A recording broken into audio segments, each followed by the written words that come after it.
Hello, welcome back. We're filming. I want to give you a quick update on the Yamadori bonsai that I did a previous video of. I was so excited about this thing, but here's the bad news. It's dead. Well, that's life.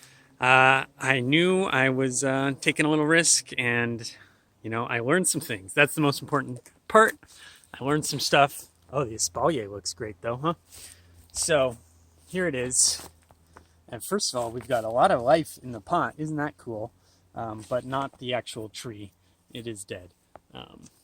It had that beautiful nabari here. The root structure was really cool. But there's some more, because this is a whole forest full of cedars. And I'm going to find some more. And I'm going to do it better next time. So I think I know what I did wrong. And my number one guess is soil. I was lazy and I just used I think I used compost. I talked about in the last video, probably compost. And I think I even mixed in just some like topsoil dirt from the ground.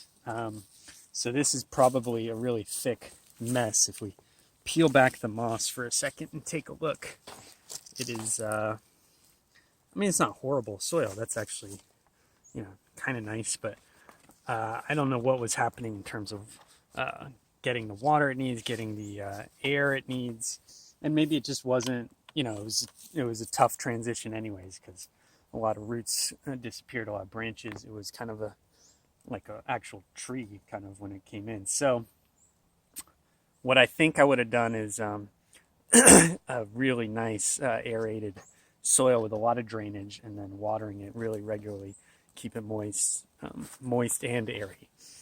So I have been watching some other bonsai channels. I saw the Heron's Bonsai, great channel over there, and he talks about just putting it in pure sphagnum moss.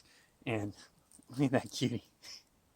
Pure sphagnum moss for any kind of to really develop the root system. And I think that's what I'll try next time, because a lot of this is sphagnum. It just grows like crazy here. So I just harvest it off the trees and I can just use that as a soil structure. You pulling out the sphagnum moss? Some of this is just normal moss, but this nice stringy stuff, the roots get in there. And so I think maybe that's what I'll try on my next bonsai, or just using more of like a bonsai soil.